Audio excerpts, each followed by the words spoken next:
Topic 1. The Federal Reserve's preferred inflation gauge shows signs of cooling, hinting at potential future interest rate cuts. According to the latest data from the U.S. Commerce Department, the Personal Consumption Expenditures (PCE) price index, the Federal Reserve's favored measure of inflation, saw a modest increase in June. The PCE rose by 0.1% month over month and 2.5% year over year, while the core PCE, which excludes the more volatile food and energy prices, increased by 0.2% and 2.6% annually.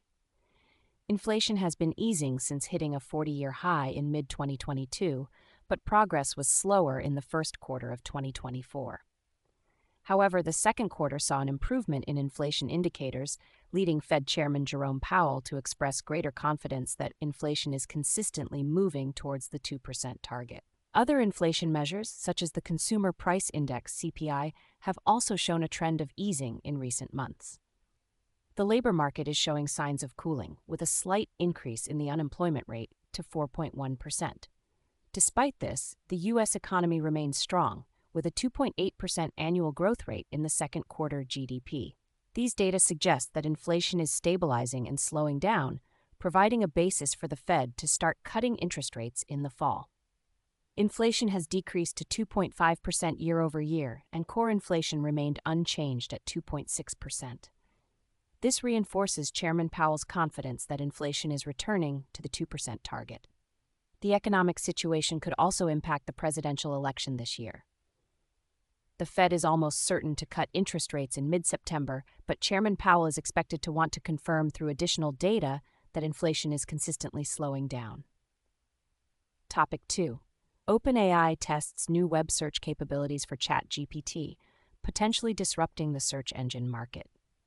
OpenAI is testing a new search engine called SearchGPT, which challenges Google's dominance in the online search market.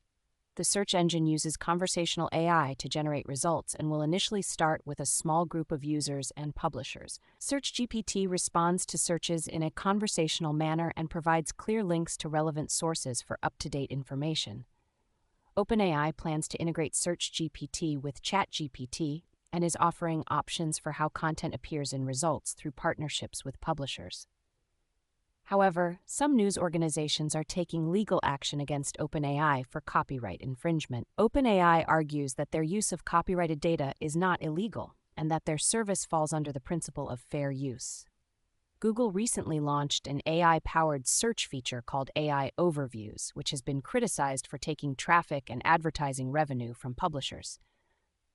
OpenAI's SearchGPT shows the potential to bring change to the search industry, and Google is awaiting the outcome of an antitrust lawsuit by the U.S. Department of Justice. Topic 3. Vice President Kamala Harris is gaining significant financial support from Silicon Valley for a potential presidential campaign. Tech industry supporters of Kamala Harris are privately lobbying wealthy donors to support Harris's presidential campaign if President Joe Biden steps down from the election race with a reported goal of raising $100 million. Harris's campaign announced that it raised $81 million within 24 hours of Biden stepping down, marking the largest 24-hour fundraising amount in presidential election history. LinkedIn co-founder and early OpenAI investor Reid Hoffman and Silicon Valley's super angel Ron Conway are privately urging key figures in Silicon Valley to support the Harris campaign.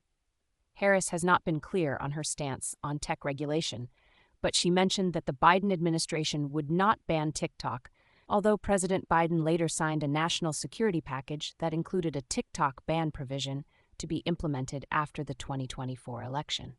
Additionally, Harris's positions on cryptocurrency and artificial intelligence (AI) are unclear, causing tech investors to hesitate. A